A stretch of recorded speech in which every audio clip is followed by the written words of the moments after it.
সকালবেলা ছাদ বাগানে এসেছিলাম এক কাজে, আর মা আমাকে অন্য কাজ ধরিয়ে দিল। কি কাজ সেটা হয়তো বুঝতেই পারছো। সকালবেলা এসেছিলাম আমি আমার ছাদটাকে নজরদারি করতে, আর সেই সময় মা বলছে যে চাল কুমড়োটা ঝুলছে, ওটা পড়ে যাওয়ার মতো হয়ে গেছে, ভালোই বড় হয়েছে, ওটাকে পেরে নিয়ে আয়।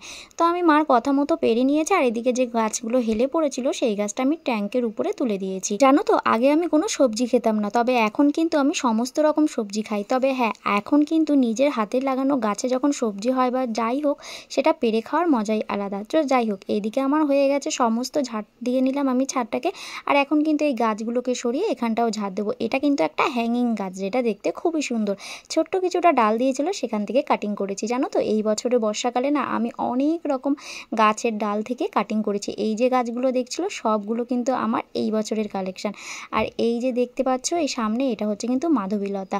তো যাই হোক, এক একটা করে গাছ কিন্তু আমি প্রত্যেকটা সরিয়ে নিয়ে এখন সুন্দর করে ছাদ বাগানে ছাদটাকে ঝাড় দেবো। আর ঝাড় দিতে না আমার খুব ভালো লাগে, কেননা ছাদ বাগান সবসময় আমার পরিষ্কার রাখতে ভালো লাগে।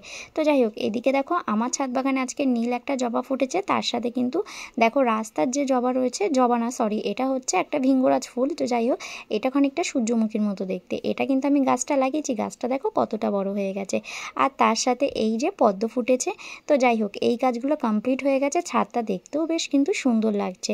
আর এই সব কমপ্লিট হওয়ার পরে কিন্তু আমার চোখে পড়লো আমার একটা জবা গাছে, যেটা আমি ডাল থেকে চারা তৈরি করেছি, সেটাতে মিলিবাগ ধরেছে। তারপরে এর যত্ন নেওয়া শুরু করে দিলাম।